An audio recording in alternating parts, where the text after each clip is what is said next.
농사 중에 제일 어려운 게 자식 농사라는 말 들어보셨죠, 다들? 정말 딱 그 말이 맞는 말이라는 걸 이제 와서 실감하게 되었습니다. 저는 아들 둘에 딸 하나 있는 60대 후반의 할머니입니다. 참 기구한 제 인생 이야기가 남들에게 퍼지는 게 싫어서 꽁꽁 숨겨놓고 있다가 의사가 참으면 병이 된다고 해서 이곳을 찾아오게 되었네요. 다른 분들에 비하면 별일 아닌 이야기일지 몰라도 더 이상 마음의 병을 쌓아두기 싫어서 제 손으로 한자 한자 키보드를 두드리게 되었습니다. 모쪼록 재미없는 이야기가 될지라도 끝까지 들어주시면 고맙겠습니다. 저는 3남매를 키우며 아주 열심히 살았습니다. 남편은 막내딸 낳고 초등학생도 되기 전에 하늘나라에 가버렸고 저는 죽을 힘을 다해서 아이들을 키워내야 했습니다. 하루 종일 나가서 이런 일 저런 일 안 해본 일 없었고 일을 하느라 정작 아이들에게 신경을 쓰지 못했다는 걸 시간이 흐르고 나서야 알게 되었습니다. 저는 3남매가 누구보다 돈독하고 서로를 아끼며 살고 있다고 착각을 했습니다. 아니, 어쩌면 제 바람이 저를 스스로 그렇게 가두면서 살았을지도 모르겠습니다. 엄마의 빈자리는 큰아들이, 아빠의 빈자리는 작은아들이 채워서 아이들끼리 서로를 의지하며 살기를 바랬던 걸지도 모르겠네요. 하지만 바람은 정말 저의 한날 흩어지는 소원이었을 뿐이라는 걸 나중에야 알게 됐습니다. 우리 첫째 아들이 완벽한 폭군이었다는 걸 알게 된 날, 저는 정말 기절하는 줄 알았습니다. 9살 먹은 막내딸에게 라면을 끓여오라 시켜서 딸이 고사리 같은 손으로 뜨거운 라면을 끓이다가 끓는 물을 쏟아 가슴팍에 화상을 입었을 때 그때 알게 되었죠. 울면서 둘째 아들이 저에게 전화가 왔을 때 저는 하던 일도 마무리 짓지 못하고 집으로 달려가야 했습니다. 찬물로 아무리 식혀봐야 우그러드는 살은 돌아올 생각을 하지 못했고 처지가 늦어지는 바람에 우리 딸은 가슴팍에 화상 자국을 평생 달고 살게 되었습니다. 저는 바보같이 그때서야 알게 되었죠. 첫째 아들이 동생들의 용돈을 빼앗아 쓰기도 하고 둘째가 공부한다고 하면 하나뿐인 책상을 차지하고 비켜주지 않았다는 사소한 사실까지도요. 둘째 아들이 보는 앞에서 만화책을 읽으며 둘째는 바닥에서 공부를 하게 시켰더라고요. 동생들은 나이가 있는 첫째 아들의 힘이 무서워서 벌벌 떨고만 있었습니다. 제가 이 모든 사실을 둘째와 셋째에게 들은 것은 아닙니다. 그 아이들이 저에게 조금만 일찍 이야기해 주었더라면 그 지경이 가게 냅두지 않았겠죠. 제가 이 사실을 언제 알게 되었냐면 제가 일하던 곳이 정규 휴무가 걸려 다음 청소일을 하기 전까지 잠깐 짬이 나서 집에 들렀을 때 알았습니다. 입구부터 아이들이 자지러지게 우는 소리가 들리고 느낌이 이상해서 조용히 집으로 들어가니 첫째 아이가 회초리를 들고 있더군요. 저도 사놓고 단 한 번도 쓰지 않았던 회초리였습니다. 그저 아이들에게 겁을 주려고 사두고 방 안에 꽁꽁 숨겨두었던 아주 얇고 상처가 나기 쉬운 회초리였습니다.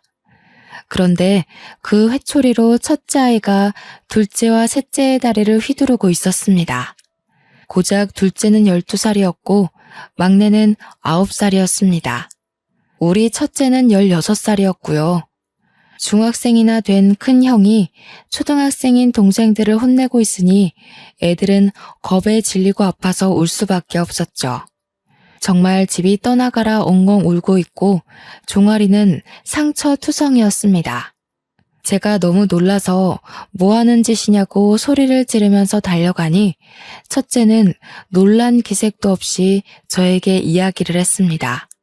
동생들이 버릇이 없어서 교육하는 중이니까 저보고 구경이나 하라고요. 저는 정말 아무 말도 할 수가 없었죠. 뭐 때문에 그러냐고 첫째 아들을 붙잡고 이야기를 해보라고 닥달을 할 수밖에 없었습니다.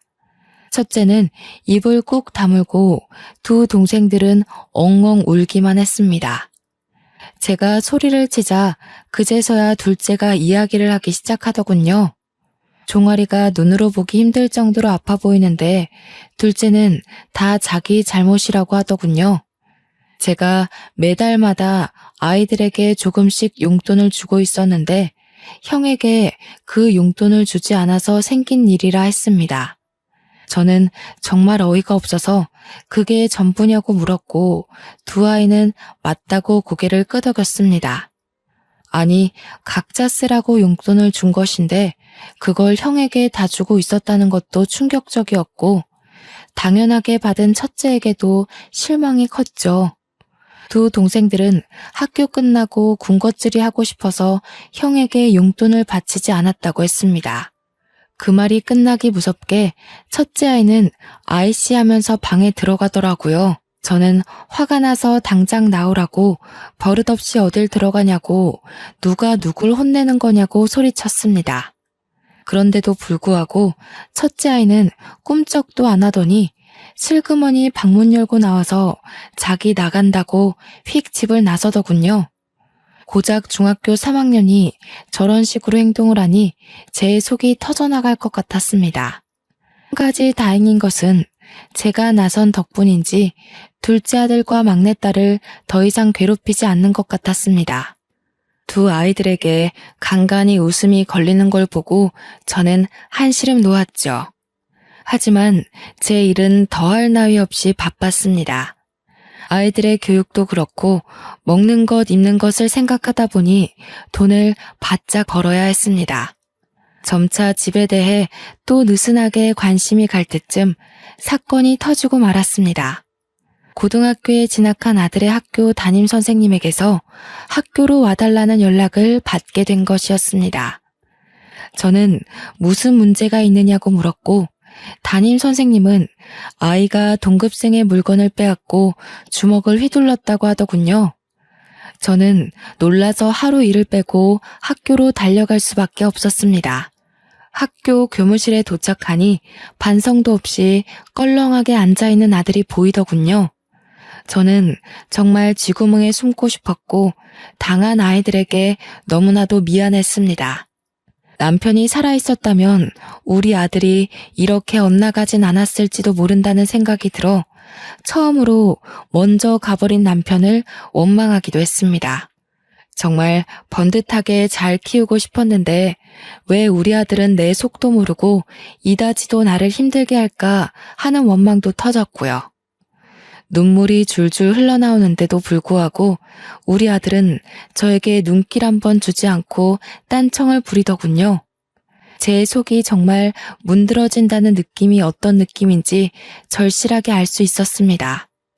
도대체 같은 반 아이들의 물건을 빼앗고 괴롭히고 왜 그러는 거야? 응? 나는 사지도 못하잖아 저거. 필요한데 그럼 뭐 어떡해? 필요는 하고 돈은 없고 그럼 내가 저걸 가질 수 있는 방법은 좁해서 뺏는 수밖에 없는데 저는 아들의 말에 정말 기겁을 할 수밖에 없었죠. 생각을 해보셔요. 학교에서 문제를 일으켜 찾아갔더니 반성은커녕 저리 당당한 태도로 나오다니요. 당연히 물건을 빼앗기고 괴롭힘을 당한 동급생과 그들의 부모는 우리 아들을 용서하지 않았습니다. 저는 정말 학교에서 공부를 좀 하라는 제 바람이 그렇게 큰 것인지 몰랐죠. 결국 학교에서는 근신 처분을 내렸고 어쩔 수 없이 첫째 아들을 데리고 집으로 돌아올 수밖에 없었습니다. 첫째 아들은 저에게 이제 와서 관심 갖는 척 하지 말라고 진즉 이랬으면 자기도 달랐을 거라며 저에게 원망을 뱉었습니다. 다 제가 애들을 먹여 살리겠다고 일을 하는 바람에 이렇게 된 건가 싶었고 저는 망연자실했죠. 하지만 한 가지 다행인 것은 첫째가 엇나가고 집에서 폭군처럼 굴 때마다 아무것도 하지 못하는 동생들이 책을 들여다본 덕분에 공부를 잘했다는 겁니다. 첫째 아이에게 걸었던 기대는 둘째와 셋째에게로 넘어가게 되었습니다. 용돈을 늘 첫째에게 빼앗기고 있는 것을 알게 된 이후로 저는 용돈을 몰래 주었습니다. 같은 날 일괄적으로 용돈을 주면 뒤에서 어떻게든 첫째 아이가 다 빼앗는 걸 똑똑히 알게 되었으니까요. 하지만 꼬리가 길면 밟힌다는 이야기 다들 아시죠?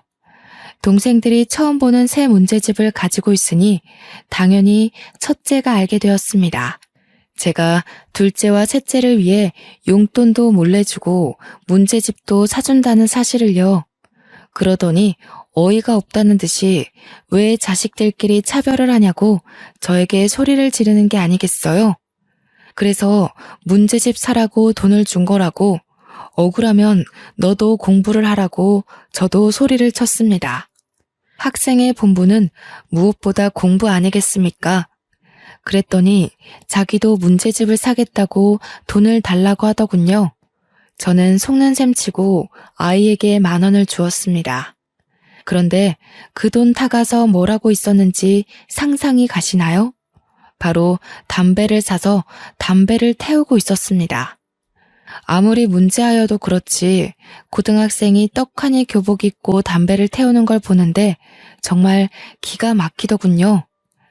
제가 등짝을 때리며 미친놈아 등신 같은 놈아 하고 욕을 해도 첫째 아들은 저를 싸늘하게 바라볼 뿐 자기 행동이 잘못됐다는 생각은 하지 않았습니다. 이렇게 문제가 심각한 아들은 날이 갈수록 사고만 치기 시작했습니다. 친구 오토바이를 타고 가다가 사고를 내지 않나, 슈퍼에서 과자를 훔치질 않나, 편의점에서 술이랑 담배를 사다가 경찰에게 잡혀가질 않나. 그러면서 저한테 하는 말이 다 제가 그렇게 만들었다는 겁니다. 동생들한테만 따로 용돈 주고 챙겨주니까 자기는 엇나가는 거라면서요. 자기한테도 그렇게 관심을 주었으면 이렇게 망가지지 않았을 거라고 제 탓을 하대요. 저는 반성 따위 없는 아들을 포기했습니다. 그러던 도중 수능을 본 첫째 아들은 당연히 대학에 떨어지고 기다렸다는 듯이 1년 동안 탱자탱자 놀기만 하더군요. 1년을 미친놈처럼 술을 처먹는가 싶더니 후련히 군대에 들어가 버렸어요. 친구들이 가니까 저도 갔다 오겠습니다 하고 입대 하루 전날에서야 저에게 이야기를 하더군요. 그럴 줄 알았으면 일찍 퇴근해서 돌아와 따끈한 밥이라도 한 끼 먹이고 보냈어야 했는데 우리 첫째 아들은 끝까지 저에게 미련이 없었습니다. 저는 그렇게 아들을 군대에 보내놓고 사람이 되어 돌아오기를 기다렸습니다. 하지만 우리 아들은 끝까지 제 예상 밖의 행동을 하더군요. 군대가 체질인 것 같다면서 말뚝을 박아버리겠다고 하는 겁니다. 당시만 해도 군대에 부조리가 많고 후임을 괴롭히는 일이 잦았기 때문에 저는 아들을 무척이나 걱정했습니다. 그러나 우리 아들의 고등학교 시절을 생각하면 사실 아들의 후임을 더 걱정해야 하는 편이 옳았던 거죠. 군대가 체질이라던 아들은 정말 부사관이 되었고 군대에서 휴가도 나오지 않고 돈을 벌었습니다. 특근 수당이라는 게 꽤 쏠쏠하다며 저에게 돈을 붙여주기 시작했습니다. 고등학생, 중학생이던 둘째 아들과 막내딸을 키우면서 저는 정말 알뜰살뜰하게 살았습니다. 첫째는 2년 동안 휴가를 나와도 집에 오지 않고 친구들을 만나며 군대 월급을 탕진하는 것 같더니 철이 든 건지 갑자기 생활비에 보태라며 50만 원씩 보내더군요. 휴가 나왔을 때는 집으로 와 갑자기 동생들 옷을 사주고 치킨도 사주고 하는 겁니다. 저는 드디어 첫째가 철이 들었구나, 고생길이 끝났구나 하면서 감동을 먹었죠. 갑자기 태도가 바뀐 첫째 아들의 모습에 둘째와 셋째도 어리둥절했어요. 둘째가 대학에 들어갔을 때는 대학 등록금까지 떡하니 내놓는 게 아니겠어요? 드디어 큰오빠가 정신을 차린 거라며 막내딸은 제 손을 잡고 울기까지 했습니다. 온 가족이 덩실덩실한 것은 덤이고요. 그렇게 평생을 군대에서 보낼 것처럼 굴던 첫째 아들은 서른이 가까운 시점에 돌연 전역을 하고 집으로 돌아왔습니다. 전역과 동시에 군대에서 알게 된 사람을 통해 취직까지 하게 되었다고 하더군요. 저는 정말 군대가 사람을 만들어 주었구나 하면서 기뻐했습니다. 그때 막내는 대학생이었고 둘째는 군대에 다녀와 복학을 한 시점이었습니다. 여전히 등록금을 대랴 생활비를 마련하랴 엄청나게 바쁜 생활을 해야 했습니다. 무릎을 꿇고 걸레질을 해야 하는 청소 특성상 무릎이 시큰거려 너무나도 힘들었지만 첫째가 번듯한 직장인이니 행복했죠. 월급을 받는 날이면 저에게 생활비에 보태라고 돈을 주기도 하고 동생들을 위해 돈을 아낌없이 썼습니다. 그렇게 막내까지 졸업을 마치고 삼남매가 모두 직장인이 되었을 때 저는 드디어 생활이 좀 피어나나 했습니다. 이유는 아이들 셋 전부 다 저에게 생활비를 주었기 때문이었습니다. 막내딸은 저에게 청소하느라 고생했다며 이제는 좀 쉬어도 되지 않겠냐고 하더군요. 시큰거리는 무릎도 고쳤으면 좋겠다고 했지만 만만치 않은 병원비까지 아이들에게 짊어지게 하고 싶지 않았어요. 저는 일을 좀 줄이긴 했지만 그래도 여전히 바쁘게 일을 했고 저축도 하고 그렇게 시간을 보냈습니다. 아이들이 다 크니 은근히 들어갈 돈도 없고 통장에 하나둘 쌓여가는 잔고를 보면서 행복해지더라고요. 남의 집 청소도 하고 건물 청소도 하고 청소일이 힘들긴 하지만 시급은 좋아서 놓칠 수 없었습니다. 제 무릎이야 나중에 휠체어 타고 다니면 되지 하는 아주 말도 안 되는 생각을 하면서 버텨냈죠. 첫째 아들이 34살이 되었을 때 드디어 저에게 결혼하고 싶은 사람이 있다면서 여자를 소개시켜 주겠다고 했습니다. 첫 만남이 아직도 생생하니 잊혀지지가 않습니다. 며느리 될 사람이라고 데려온 여자는 인상이 별로 좋지 않아서 솔직히 마음에 안 들었습니다.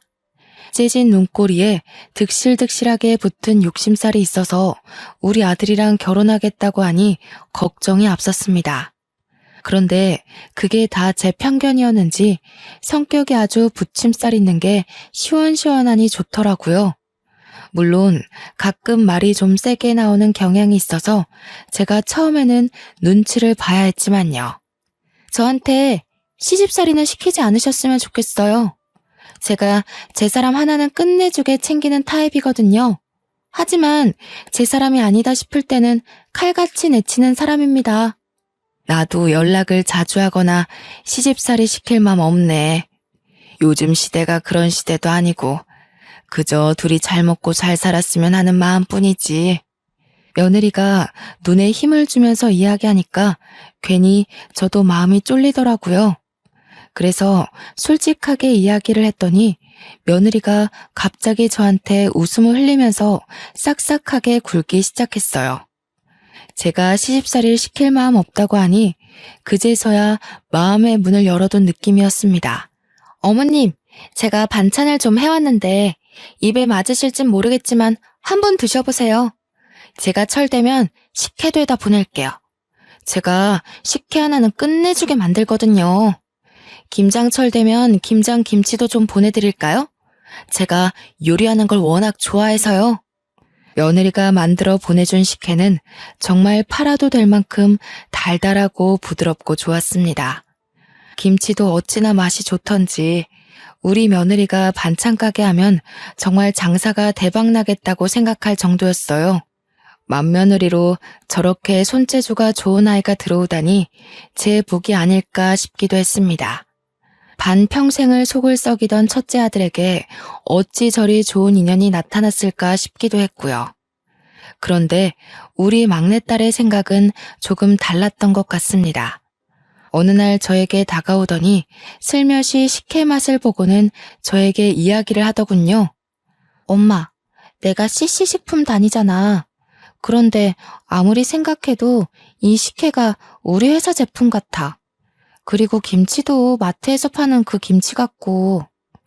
막내딸의 이야기는 사온 상품을 대충 통에 옮겨 담고는 생색을 내는 것 같다는 이야기였어요.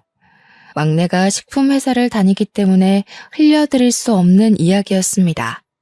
며느리가 항상 자기가 직접 만든 거라고 생색을 내며 저에게 손을 내밀었기 때문에 저는 용돈을 주는 것으로 보답을 했거든요. 그런데 이게 모두 사온 상품이었다고 생각하니 은근히 배신감이 느껴지더라고요. 저는 애써 태어난 척 딸에게 설마 그런 걸로 거짓말을 치겠냐고 너무 새언니를 미워하지 말라고 했습니다. 아무래도 막내딸은 큰아들에게 당한 것이 많으니 색안경을 끼고 볼 수 있겠다는 생각을 했기 때문이었어요. 그런데 몇 개월 지나서 첫째 아들이 저에게 오더니 더 이상 생활비를 보탤 수 없겠다고 하더군요. 그래서 왜 그러냐, 무슨 일 있냐고 물어보았습니다. 그러자 며느리가 임신을 했다는 경사로운 소식을 전하는 게 아니겠어요? 아이를 가져서 병원비도 그렇고 앞으로 태어날 아이를 위해 돈을 저축도 해야 하고 살 것도 많다고 하더군요. 저는 당연히 생활비를 더 이상 주지 않아도 된다고 했습니다. 어차피 저도 소소하게 벌고 있었고 둘째 아들과 막내딸이 계속해서 저에게 생활비를 보태고 있었으니까요. 첫째 아들이 저에게 생활비를 주지 않는다고 해서 제가 당장 굶어야 하는 것도 아니었고요. 저는 일을 조금 늘릴까 고민까지 했습니다. 손주가 태어나면 저도 아무것도 해주지 않을 수 없으니까 말이죠. 저는 손주를 볼 생각에 신이 나서 정말 매일 밤 어떤 아이가 태어날까 상상하며 잠들었습니다. 꿈에라도 한번 나타나주면 좋겠다. 우리 남편이 살아있으면 정말 좋겠다. 그런 생각을 하며 단잠을 잤습니다. 그런데 며느리가 임신을 하고 나서부터 오묘하게 태도가 바뀌는 게 아니겠습니까? 처음에는 싹싹하게 굴던 며느리가 시간이 지날수록 점점 저를 냉대하는 게 느껴졌습니다. 당연히 김치고 식혜고 보내는 일이 없어졌지만 저는 상관없었습니다. 심해서 음식 냄새조차 못 맡는 사람들이 있으니 우리 며느리가 몸이 힘든가 보다 하고 넘어갔죠. 사실 식혜고 김치고 애초부터 보내지 않아도 괜찮았던 것이니 우리 며느리에게 부담을 주고 싶지 않은 마음이 더 컸다고나 할까요? 그래도 몸이 안 좋은 거면 제가 좀 도와줄 게 없겠나 싶어서 아들에게 연락을 했죠. 아들, 요즘 며느리 몸이 많이 안 좋으니? 입덧이 많이 심한가 보구나. 매번 담던 김치도 식혜도 준비 못할 정도면 밥도 거의 못 먹는 거 아니니? 웬 김치랑 식혜요? 우리도 김치 사 먹고 있는데. 식혜 같은 건 원래 페트병으로 나오잖아요. 그거 사 먹으면 되는 거 아닌가요? 우리 막내딸의 예상대로 전부 대기업의 맛이었던 것이었죠. 솔직히 괘씸하지 않았다면 거짓말이겠지만 임신한 며느리한테 따지고 들 만큼 저도 치졸한 사람은 아니었기에 모른 척 넘어갔습니다. 그저 사왔다고 처음부터 이야기해도 고맙게 받았을 건데 직접 만들었다고 저를 속여가면서 용돈을 받아간 게 괘씸했던 거였죠. 하지만 시어머니에게 예쁨을 받고 싶어서 그런 발칙한 행동을 한 것일 수도 있으니 그냥 넘어갔습니다. 우리 막내딸만 그럴 줄 알았다면서 애초에 인상도 별로였다고 싶더라고요. 임신한 며느리가 혹여라도 눈치챌까 그런 말은 하지도 말라고 했습니다. 그런데 막내딸뿐만 아니라 둘째 아들도 맏며느리가 별로였다고 슬쩍 끼어드는 겁니다. 사람이 너무 별로라고 상대하고 싶지도 마주하고 싶지도 않다는 식으로 이야기를 하길래 저는 무슨 일이 있었나 싶었습니다. 그래서 슬쩍 왜 그러냐 하고 물어보니 둘째 아들이 저에게 무언가를 하나 꺼내서 보여주더군요. 볼펜인 줄 알았는데 볼펜처럼 생긴 녹음기였습니다. 이걸 왜 지니고 다니냐고 물어보니 예전에 형한테 많이 혼나고 당해서 버릇처럼 소형 녹음기를 몸에 지니고 다닌다고 했습니다. 있었던 일을 전부 다 녹음을 해야지만 자기 전에 마음이 편하다면서 저에게 버릇이라고 했습니다. 그러면서 며느리랑 대화한 녹음본이 있다면서 언젠가 저에게 꼭 들려주겠다고 마음먹었었다고 했어요. 오늘이 그날인 것 같다면서 녹음해둔 대화를 틀어주는데 저는 너무 놀라서 기겁을 했죠. 도련님, 우리 남편이 엄청나게 어릴 때 차별받고 자랐다는데 그거 다 사실이에요? 우리 시어머니 진짜 무서운 사람이다. 차별을 그렇게 해놓고 아들한테 생활비를 받아가는 거예요? 도련님은 문제집 살 돈도 주고 공부도 엄청 시켜줬다고 들었는데 맞아요? 우리 남편은 대학도 못 나오고 동생들 뒷바라지만 신나게 해줬다고 하던데 불쌍해라 정말. 군대 가서 말뚝 박은 이유도 시어머니의 동생들 먹여 살리느라 어쩔 수 없이 한 거라던데 좀 그 힘든 곳에서 그렇게 열심히 일할 생각을 했을까? 설마 형한테 받은 거 전부 모른 척 할 생각은 아니죠? 조카 생기면 차별 대우 받으면서 챙긴 목까지 다 챙겨주셔야 돼요. 임신까지 했는데 임신 축하 비용 같은 거 없어요? 남들은 다 해준다던데. 저는 욕심 없으니까 그냥 100만 원 정도만 해주세요. 그래서 우리 착한 둘째 아들이 며느리한테 임신 축하 비용이랍시고 100만 원을 송금했다지 뭡니까? 저는 정말 기가 막혀서 막내딸한테도 이런 이야기를 들었냐고 하니까 막내딸은 자기한테 요구하진 않았다고 하더군요. 평소에도 별로 좋아하는 티를 안 내서 자기한테까진 이야기를 안 한 것 같다고 하는데 정말 기가 막히고 코가 막힐 지경이죠. 너무 어이가 없어서 며느리에게 전화해서 호되게 혼을 낼까 싶었지만 둘째 아들이 참으라길래 꾹 참았습니다. 하지만 한번 미운 털이 콕 박히고 나니까 얼굴을 보고 싶지도 않고 전화도 하기가 싫더라고요. 그래서 연락을 하지 않았습니다. 일부러요.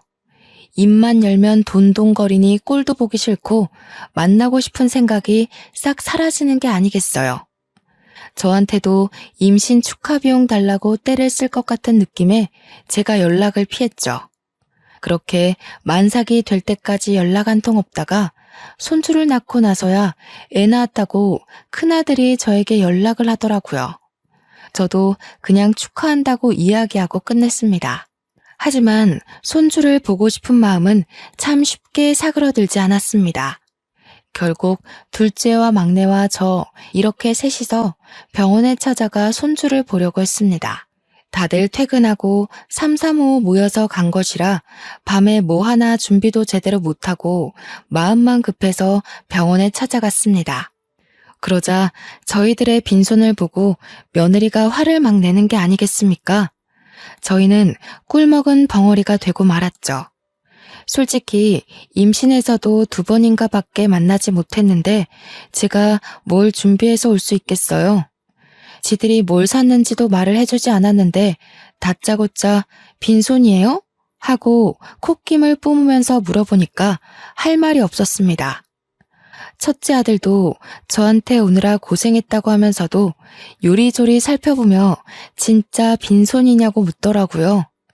뭐 제가 빈손으로 찾아간 게 잘못이긴 하지만 그래도 가족보다 물건을 더 기다렸던 것 같아서 기분이 영 좋지 않았습니다.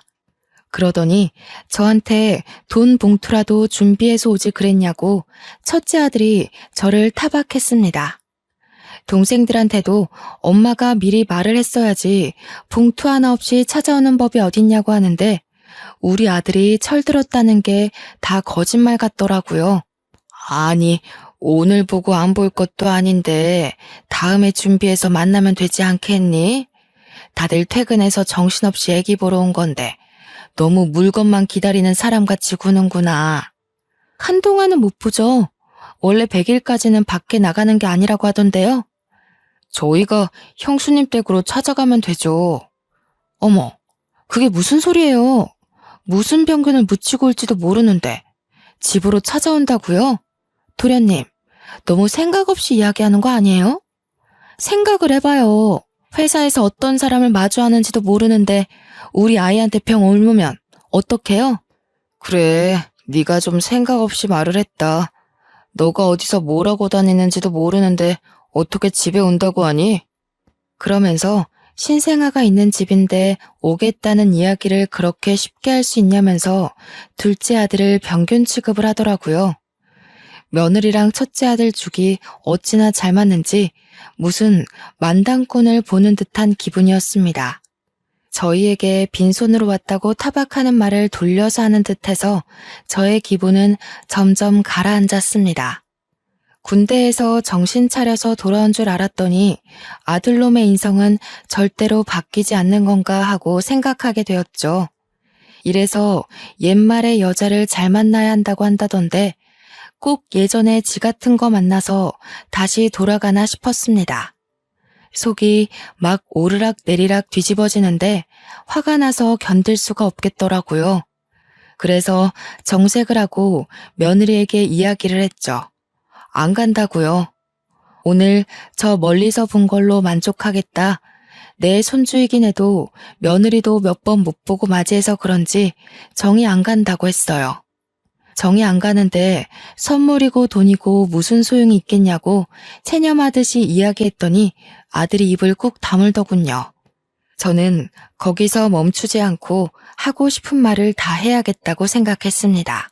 그래서 알아서 잘 키우고 나중에 애가 병 안 걸릴 나이 되면 그제서야 만나자고 했습니다.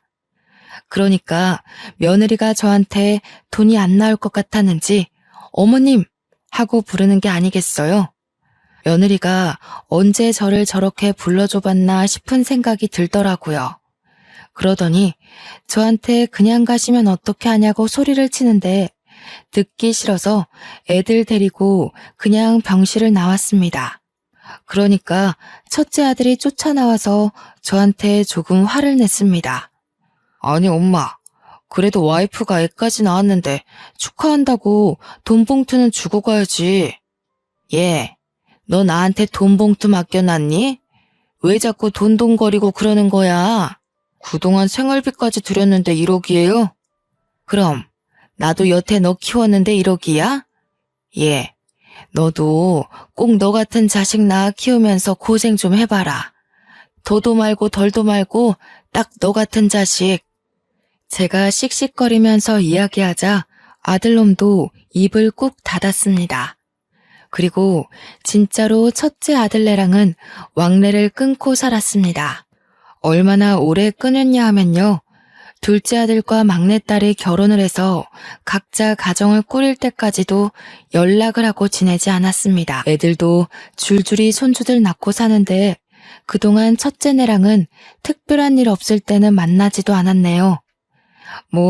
동생들 결혼할 때나 손주들 태어났을 때 빼고 명절에도 만나지 않았으니 얼마나 거리감이 느껴지는지 이해가 가시나요? 첫째 아들네는 벌써 애가 셋이지만 저는 그 셋의 얼굴도 구별 못할 만큼 만나지 않았습니다. 슬며시 왕래를 시작한 건 막내까지 애를 낳았을 때였어요. 명절이랍시고 찾아와서는 두런두런 지들 사는 이야기를 하는데 그것조차 곱게 보이질 않더군요. 전부 다 엄마 돈 내놔 하는 말로 들렸기 때문입니다. 그런데 보면 볼수록 첫째 아들네 첫째 손주를 어떻게 키운 건지 애가 너무 오냐오냐 자라서 완전 자기 멋대로 구는 겁니다. 초등학생인데 막 지나가는 개한테 돌을 던져서 개 주인이랑 소송전에 걸리지를 않나 주차장에 멀쩡히 세워진 차를 막대기로 긁고 다녀서 그 도장값까지 전부 물어줬다고 하대요. 사고란 사고는 다치고 다니는 게 아니겠어요? 그러더니 동생들을 엄청 괴롭힌다고 미치겠다고 하는 겁니다. 첫째 아들네 둘째 셋째가 아예 기도 못 풀고 다닌다면서 동생들 불쌍해 죽겠다고 이야기를 하더군요. 저는 속으로 좀 꼬숩다고 생각했습니다. 어릴 적 첫째 아들이 둘째랑 셋째를 괴롭혔던 것처럼 지 아들이 똑같은 짓을 하고 있으니까요. 그러더니 며느리가 슬며시 제 눈치를 보면서 첫째 애를 좀 봐달라고 하는 게 아니겠어요? 자식들 다 시집장가 보내고 용돈 받으면서 간간히 시급이 센 청소일만 하고 노후를 즐기려는 마당에 손주를 봐달라고 하다니요. 그리고 첫째 아들네 아이라서 더 정이 안 갔기 때문에 봐주고 싶은 마음이 전혀 없었습니다. 그래서 저는 며느리에게 미쳤냐고 죽어도 아이 안 봐준다고 딱 잘라서 거절을 했어요. 그래도 며느리는 포기하지 않고 저한테 주말에만 데려갈 테니 평일에 아예 저보고 데리고 살아달라고 하는 겁니다. 당당하게, 당연하게 이야기를 하는데 제가 어이가 없어서 됐다고 싫다고 했어요. 제가 유난히 더 싫어했던 이유는 막내딸내 아이를 몰래 봐주고 있었기 때문이었습니다. 아직 아기가 2살밖에 안 되었고 어린이집 대기가 밀려 있어서 오갈 데가 없어서 제가 봐주고 있었습니다. 맞벌이 부부들의 숙명이라고 하더라고요.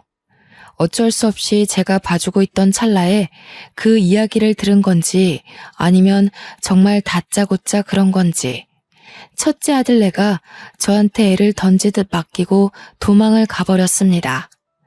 그냥 우리 집 문 앞에 첫째 손주를 두고 사라져버렸어요. 그래도 첫째 손주가 9살이나 먹었으니 2살짜리 아기를 괴롭히겠나 싶어서 어쩔 수 없이 집으로 데리고 들어왔죠.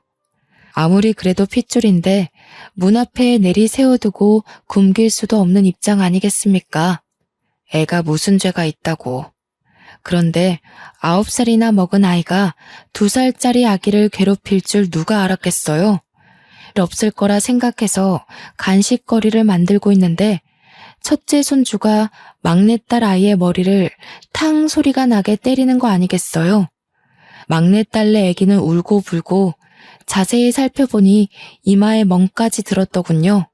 저는 첫째 손주에게 이게 무슨 짓이냐고 소리를 지르니 고작 아기가 자기를 빤히 쳐다보는 게 기분 나빠서 그랬다고 했습니다. 화가 너무 나서 첫째 아들한테 당장 너네 데려가라고 이야기를 하고 막내딸에게도 이 소식을 전했습니다. 그러자 첫째 아들네 부부도 막내딸도 퇴근 후에 집으로 왔더군요. 제가 거기서 화가 나서 첫째 아들네한테 애를 어떻게 키웠길래 이 모양 이 꼴이냐고 이야기를 했습니다. 2살밖에 안 된 사촌 동생의 이마를 때려서 멍들게 한 게 자랑이냐고요. 그러니까 첫째 며느리가 저한테 인상을 팍 쓰면서 이야기를 하는 겁니다. 어머니, 너무 차별하시는 거 아니에요? 우리 애는 안 봐주신다면서 몰래 신혼의 애기만 봐주고 계셨잖아요. 우리 남편도 차별 엄청 당하면서 컸다고 하던데 너무하시네요 정말. 저는 기가 막혀서 누가 누굴 차별했다고 하냐고 며느리에게 톡 쏘아붙였어요. 옆에서 보고 있던 막내딸도 기가 막힌지 팔짱을 끼고 지오빠를 쳐다보고 있더군요. 첫째 아들은 정말 지가 차별이라도 받고 자란 것처럼 굴고 있었고요. 아니, 그렇잖아요. 우리 애 키울 때는 도움도 안 주셨으면서 신혼에는 왜 다 해주시는데요? 저는 시집 와서 어머니 드실 반찬 해드려, 김치 해드려, 식혜까지 해드려. 한 게 얼마나 많은데 그러세요? 저 그거 왜 안 하는 줄 알아요? 어머니가 하도 차별해서 그런 거 이제 안 하기로 한 거예요. 예, 그게 네가 한 거니? 대기업이 한 거 아니니? 제가 전곡을 찌르자 며느리가 갑자기 입을 합 다물더군요. 누가 누굴 속이려고 그러냐고 됐다고 일 없다고 대꾸했어요. 근데 속이 부글부글 끓어오르는 게 오늘 아니면 안 되겠다 싶기까지 하더라고요. 그래서 빤히 바라보다가 속갯말을 다 털어놓았습니다. 내가 누굴 차별하면서 키웠다는 거야 도대체? 꼭 지 같은 거 낳으랬더니 저 같은 거 낳아서 고생하는 거지. 첫째 놈이 맨날 동생들 괴롭히고 돈 빼앗고 그래서 내가 뺏기지 말라고 뒤에서 용돈 준 게 차별이니? 공부도 안 하는 거 맨날 책상 뺏고 만화책 보고 있길래 동생들 독서실 보낸 게 차별이야? 둘 다 할 말이 없는지 눈알만 굴리고 있길래 첫째 아들에게 울분을 토했습니다. 어쩜 동생들한테 잘못한 건 하나도 기억 못하고 차별당했다고 말할 수 있냐고요. 그러니까 뭐라 하는 줄 아세요? 다시 생각해도 너무 기가 막히네요. 그래서 제가 생활비 드렸잖아요. 너만 줬니? 애들도 다 줬다. 너는 첫째 아이 낳고 뚝 끊었지만 둘째랑 막내는 애들 둘씩이나 낳고도 나한테 준다. 어머님, 아무리 그래도 생활비 운운하시면서 애를 안 봐주시는 건 차별이죠. 제가 힘들어서 못 봐주겠다고 한 거지 안 봐주겠다고 한 건 아니라고 못을 박았습니다. 이 정도로 말했으면 포기하고 집에 갈 법도 한데 며느리도 나를 잡았는지 저한테 박박 우기면서 이야기를 하더군요. 돈 드리면 돼요. 평일 내내 봐주시면 주말에 데려갈게요. 50만 원도 드리고요. 막내딸은 어이가 없는지 허허거리면서 웃고 맏며느리는 뭐가 당당한지 고개를 빳빳하게 들고 있더군요. 그래서 제가 딱 잘라 말했습니다. 그래? 그럼 50만 원에 다른 사람 구해봐라. 구해지나. 그리고는 축객령을 내렸어요. 쫓겨나듯 나간 첫째 아들네는 저한테 너무하다고 막 난리를 치더라고요. 하지만 첫째 아들네도 만만치 않은 놈들이었습니다. 며칠 뒤에 갑자기 또 우리 집에 애를 던져놓고 갔지 뭡니까? 열이 받아서 며느리에게 전화하니 안 받고 제가 다음부터는 절대로 안 받아준다고 이야기를 했는데도 무시하더군요. 매일같이 우리 집 앞에 던져져 있는 첫째 손주를 보고 어쩔 수 없이 집으로 들이기를 반복했습니다. 그러다가 사고가 터지고 말았습니다. 첫째 손주가 우리 집이 2층 주택인데 거기서 위험하게 놀다가 아래로 떨어지고 말았습니다. 119를 불러서 가는데 다행히 머리는 다치지 않고 다리가 똑 부러져서 수술을 해야 한다고 하더군요. 혹시 모를 사태를 대비해서 수혈을 생각하고 혈액형을 알아야 한다고 하길래 아들이랑 며느리가 둘 다 A형이라고 A형일 거라고 했습니다. 그런데 긴가민가해서 검사를 해봐달라고 했어요. 근데 병원에서 A형이 아니라 AB형이라고 부모가 둘 다 A형이 맞냐고 물어보는 거예요. 절대로 AB형이 나올 수 없다면서 부모가 혈액형을 잘못 알고 있는 것 같다고요. 저는 순간 머리를 망치로 얻어맞은 듯한 기분이 들었습니다. 행동이 첫째 아들이랑 똑같아서 의심을 한 적이 없는데 생긴 게 아무리 봐도 아들을 안 닮은 거죠. 며느리가 성형이라도 한 줄 알고 조용히 모른 척 했는데 우리 아들의 아이가 아닐 수도 있는 거 아니겠습니까? 저는 아들에게 바로 이야기를 했고 제 의심을 지울 수 없어 유전자 검사를 맡겼습니다. 맏며느리가 전업주부임에도 애를 우리 집에 던지고 싸돌아다니는 것도 수상하고 그런데 정말 친자검사 결과에서 아들과 일치하지 않는다고 나온 겁니다. 첫째 아들이 열이 받아서 둘째와 셋째에게까지 모조리 다 검사를 했는데 친자 불일치가 떴어요. 첫째 손주가 누워있는 병실에서 당연히 난리가 났습니다. 아들은 애기 아빠가 누구냐고 소리치고 며느리는 사색이 되고 알고 보니 10년 된 내연남이 있었고 자식들이 그 내연남의 아이였던 겁니다. 온 가족이 전부 뒷목 잡고 쓰러졌어요. 결국 변호사 선임해서 첫째 아들은 이혼 도장 찍고 위자료 소송에 상간남 소송까지 다 했습니다. 그런데 며느리의 내연남도 알고 보니 유부남이었고 아이 셋을 혼자 키우기 어렵자 저를 찾아와 뻔뻔하게 말을 했어요. 어머님, 그래도 그동안 같이 살았던 정이 있는데 애들만이라도 좀 데려가 주시면 안 되나요? 저 혼자 먹고 살기도 너무 빠듯해요. 아니면 아범 설득해서 양육비라도 좀 주라 하세요. 내가 왜 남의 씨를 키워주남? 그동안 정은 개뿔이다. 남의 아이들한테 왜 우리 아들이 양육비를 주니? 안 그래도 내일 변호사 만나서 파양 신청하기로 했다. 그러더니 그 뒤로 저를 몇 번이나 찾아와서 눈물로 읍소했다가 화를 냈다가 들어 누웠다가 하는 게 아니겠습니까? 나중에는 제발 받아달라고 사정사정하는데 결국 경찰에 신고하고 매몰차게 보내버렸습니다. 첫째 아들은 그날 이후로 제 눈치를 보느라 아무것도 못하고 죄송하다고만 하고 있고요. 솔직히 시간이 다 흐른 지금이라 꼴도 보기 싫지만 상심이 클 첫째 아들을 여태 끼고 살고 있습니다. 그냥 대면대면하게 서로 있는 듯 없는 듯 살고는 있지만 아들의 월급의 반 이상이 제 통장으로 들어오고는 있습니다. 제가 아들 이혼시키면서 생활비 보태지 않으면 데리고 살아주지 않겠다고 했거든요. 지금까지도 착실하게 제 말 듣고 제 눈치 보면서 잘 살고 있고요. 망한 자식 농사지만 그래도 앞으로 눈칫밥 먹으면서 살 듯 싶어 다행이라 생각합니다.